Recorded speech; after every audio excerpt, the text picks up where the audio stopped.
Teaching a child what is expected of them in each and every environment is a non negotiable step, especially for success when we're talking about inclusion. Welcome to the Special Education Inner Circle podcast.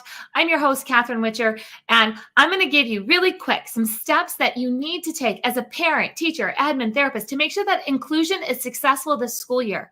Because inclusion is not just about a child receiving an education amongst their peers inside of the school building, but it is absolutely a necessary step to ensure that a child is included and is able to access their community during their school years and beyond.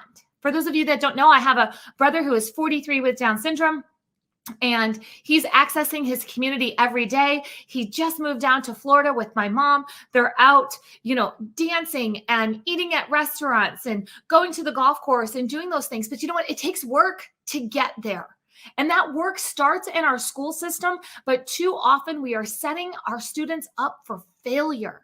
We're not giving them the skills that are needed, and we're not teaching them what is expected. So let me share with you an exact situation that I've come across hundreds of times in the work that I've been doing with parents, with schools. I've traveled around the country working with different districts to help with crisis intervention. That's usually when I get called in of, hey, this is not working. And it's not always for inclusion. Sometimes it's for academics. Sometimes it's for a transition planning. There's all different reasons that I'm going into a school system. But this one thing is a reoccurring theme that you can absolutely address immediately, no matter what your role is at the IEP table.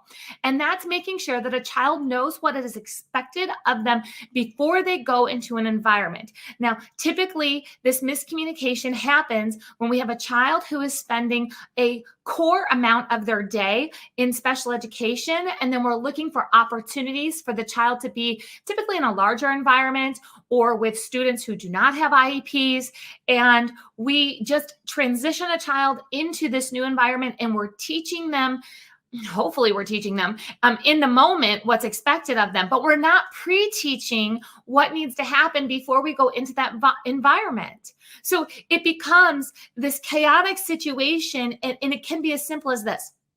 Let's say we have a student and his name is Sam, and Sam is going into science class with his general education peers, and he's so excited. He's going to be doing group work. He's going to be taking turns. He's going to be participating in experiments, and he knows how to absolutely access his classroom that he's coming from, where he gets a lot of his direct instruction during the day. He's awesome. He follows the rules. He's following two-step directions. He's participating in conversations, and then he goes into this classroom and it's a complete disaster. You know why? Because the teacher expects Sam to raise his hand all the time, and the teacher that has him most of the day doesn't expect a child to raise their hand before they speak, because the science teacher wants to make sure that every student asks permission before they sharpen their pencil, and the other teacher that he spends most of his day with does not expect that. It's because the expectations of how to line up, how to follow directions, how directions are given. His classroom teacher that he's with most of the time is using visual support and is prepping him through step 1, step 2, step 3 when it comes to his class activities, when it comes to what's happening next. And the other classroom teacher is not doing that. Now, there's been a miscommunication. So 1, we don't have the supports in place, and 2, the expectations are different. In this classroom, we don't have to ask to sharpen our pencil. In this classroom, we do have to ask to sharpen our pencil. Those little details absolutely make or break the success of inclusion inside of a school. Now, I want to take this one step further with you today, because I'm pretty sure you got that right. You're like, okay, I need to get on this and make sure that the supports are there, that the pre-teaching is there, that the child knows what the expectations are. And that doesn't happen overnight. It takes work. It takes prep work to make that happen. But I want you to know, as a teacher, as a parent, as a therapist, that the work you're doing to make this happen in school is necessary for that lifelong success. We always are reminding you that the entire purpose of an IEP is to prepare a child for further education, employment, and independent living.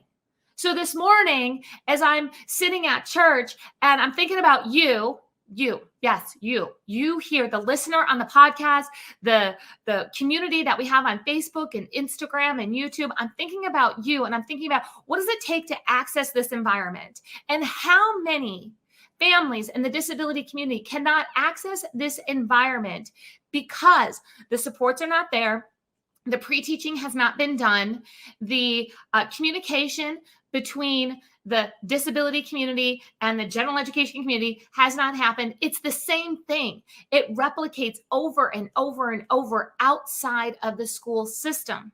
So when you start this process inside the school system, you start to learn how to communicate. You start to learn how to pre-teach. You start to learn where to look, where the pitfalls are going to be because there wasn't pre-teaching, or there's been no exposure, or there's different rules in one environment than there is in another environment. When you start to see those things, you can set a child and a family up for success so they can do things like go to church if that's what they want to do. Or tonight, I'm headed to a concert. And you know what? Maybe a family who has a child with disability wants to bring their child to the concert. Or maybe they want to be able to go on a date night and not bring their child to the concert.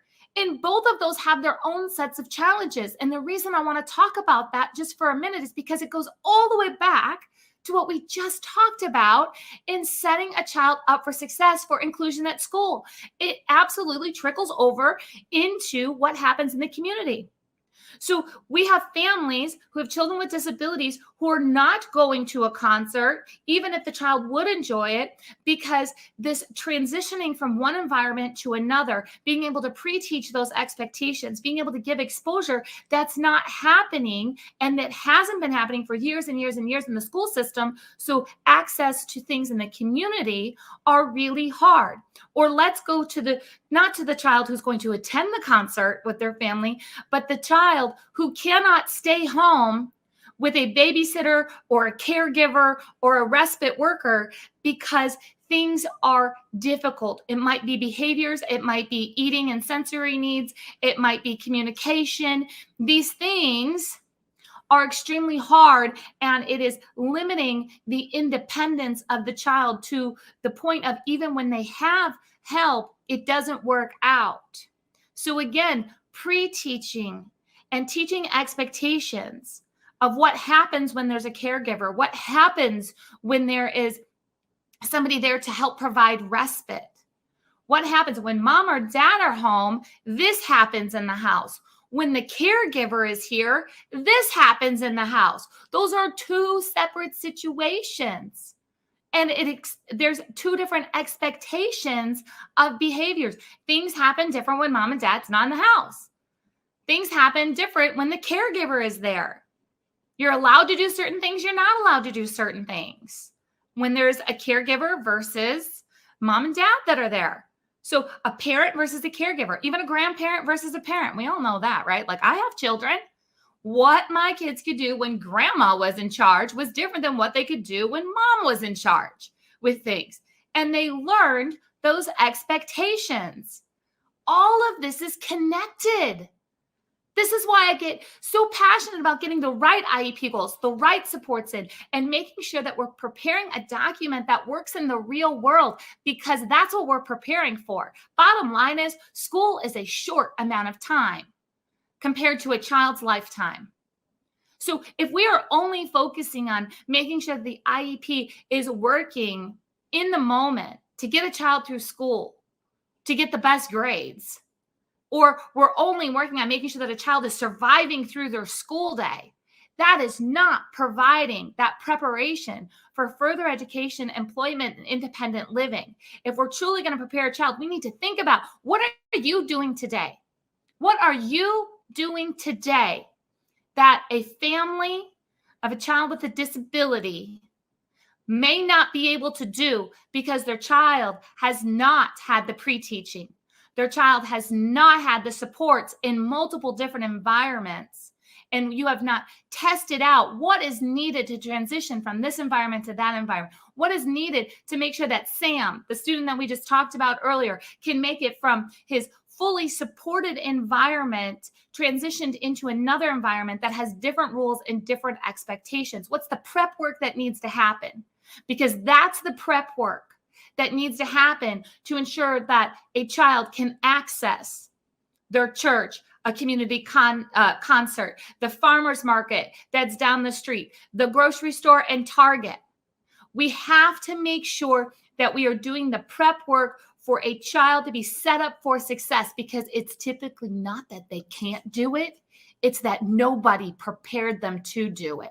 So then they go into an environment, they fail, they become frustrated, and then there's fear.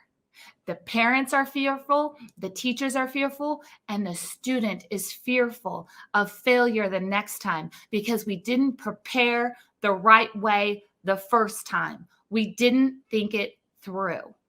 So let's start thinking through what needs to happen prior to a child even going into an inclusive environment that has less supports than perhaps the environment they're used to.